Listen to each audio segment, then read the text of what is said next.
Question for you. Yep. I have a client, an elderly client who was referred to me by an investment advisor who I believe is steering her into very, very risky investments. Yes. What do you do? What do you do? What do you advise? How do you help? What is them your out? role? Are you the tax preparer? Tax preparer. Tax planner? So I see You see the stuff investments on the that she's K1s. getting. Right. So in her mind, she's making money. Do you know for a fact that these are high risk, Yeah. potential volatile investments? Yeah. My view is that you as a CPA and me as a lawyer, regardless of who recommended the client, the first thing I would do is I would call the investment advisor and get their rationale and their explanation as to why they have the client so heavily invested in X, Y, or Z. And then tell them that, look, you referred this person to me, I'm a fiduciary. I need to tell them, I'm going to give them my opinion that I don't think this is a good investment. Now, he may disagree or she may disagree with you. And that's really where you want to talk it out with the investment advisor, because there may be a different set of facts that you're not aware of that justify why they did what they did, but that would be the first thing I would do. And the second thing I would do is, the investment advisor is going to immediately get on the phone and call the client and say, don't listen to her, she doesn't know what she's talking about, she's just a tax return preparer. She's just a CPA. Well, some CPAs are good, some CPAs are not. You're a good CPA, and you're going to call the client and say, look, I don't think it's a good investment for you. At your age, with your risk tolerance. And part of what we have to do as investment advisors is really ascertain what the risk tolerance of our clients is. And we don't have enough filters in many cases to be able to do that adequately, nor many of us don't have the experience or expertise to do that. But we want to do the best for our clients that we can. So the investment advisor may not understand, maybe a young person that referred you this, and it's a product that's being sold by X, Y, or Z company, and there's commissions associated with it. You as a fiduciary, regardless of what you think, the first step is to go to the referral source.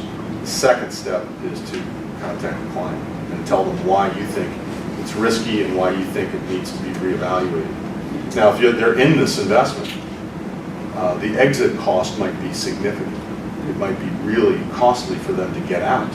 They may not be able to get out because it may be a closed-end fund that prohibits you from getting out. A lot of these master limited partnerships, once you're in, you can't get out. Hedge funds, once you're in, you can't get out unless there's an exit strategy that the hedge fund or the MLP employs. So you have to be really careful about that. But that's what I would do. Question? Can I ask a question? So in a situation like that, do you involve or do you suggest to the client that perhaps also to the litigation person that they involve the family members and who's the person for oversight or power of attorney or something, like a very capable?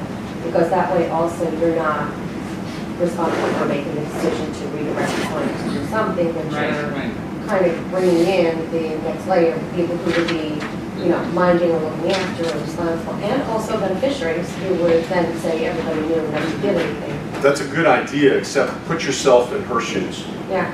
Put yourself in my shoes. Yeah. So you all refer clients to me, and I see something that's wrong in the portfolio, and I bring somebody else in from the outside. There's a conflict of interest there, right?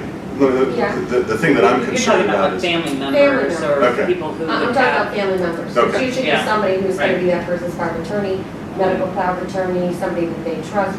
Maybe maybe it's time to have them get duplicate statements. Like in our world, if somebody has a long-term care policy in particular, or for the insurances, there's a secondary notice. So they identify somebody as a family member who, if their premiums are not paid, then that person will get a letter. And it's not necessarily, it's not me as the advisor who get letters and things too, but it's somebody in the family who would be responsible. And that may be a way where that family member then can come in and have a look, and if they are and save face for the elderly member and save face for the CPA. And also be somebody. So bring in a family member is the Potentially. Now, sometimes the people don't want it because they don't want to. Sometimes the family members don't want to get involved. Sometimes the family members are not good to bring into these situations. Right, no, so it's, you know, it's delicate, but it is Yeah. a way. It's really understanding who the next person in charge and the power of attorney of the trust is. That's right. 'Cause Yeah, are it's they gonna be trustworthy? their issue. Are they capable of making these decisions? Were you going to say something? I was just going to say, it's like the risk tolerance is a very, very important part. I have a client of mine who, probably your age, Wayne, and it's like, you know, as far as he's concerned, he wants to be 100% invested. Now, I think the most important part in that sort of situation is getting him to understand what risk actually really means. Okay, so that's, it would be a worthwhile thing to go back to the, the financial planner, and it's like, you may turn around and say, that's that sort of individual, so if you go to her, but she's going to turn around, I have no problem with this. So, yeah. It's all about risk tolerance, and many clients don't understand what that means. Correct. If they see it going up, Yeah. okay, until it goes down, and then it's like, you know, it's like, I understand your 100,000 is now 80,000, you okay with that?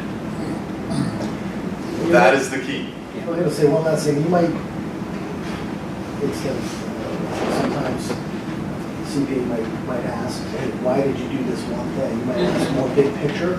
You know, what's your process? What's your methodology? You know, a lot of advisors that we compete against don't really have any kind of process. Yeah. They just see one idea to Wayne's plan, they might pay a commission or whatever it might be.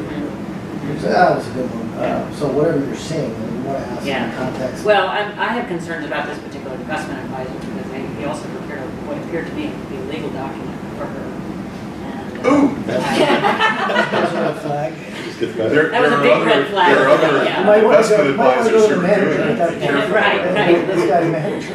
I know that for a fact, that there are other investment advisors who like to have legal documents prepared by people that sort of have relationships with them. It's becoming a more common scenario. In fact, I've been approached by an investment advisory firm to sort of be on retainer to do that. You can have the payment made by the investment advisor, but the client is always the client, and you have to be really careful about that. Particularly in family office situations, we have that in very many family office situations, and there are a few of you around the table that understand what I'm talking about.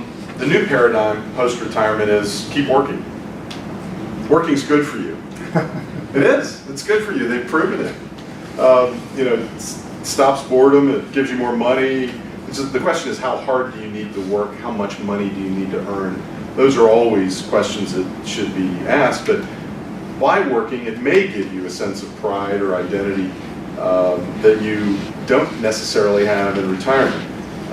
But socialization through work is healthy. You don't have to work. You can volunteer, and we'll talk about that. But the question is, for a lot of my clients, you know, who are older and who say, I have to keep working, but I can't stay at my existing job. What do I do?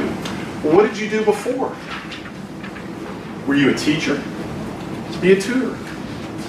Were you a cop? Be a security consultant.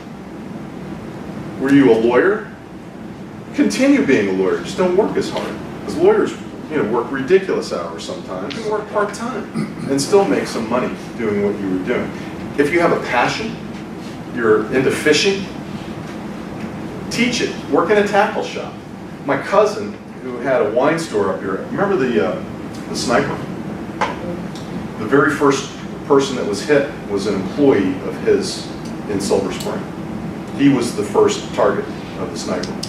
And they interviewed him recently on a PBS WETA special about the sniper shootings and all of what happened back when it happened.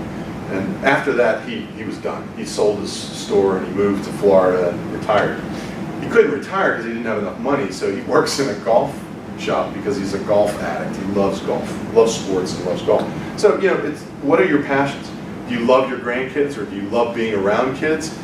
I don't know who would do this, but you could be a grand nanny or something like that, right? Driving a school bus is not something also that I would ever imagine myself doing, having ridden on many in my youth. But jobs for seniors are becoming increasingly important, and we need them in the workforce. They may not be able to do heavy lifting, but their minds are still sharp, and they still have great skills and great experience that we can use. And so people need to expand their thought process in hiring seniors as well.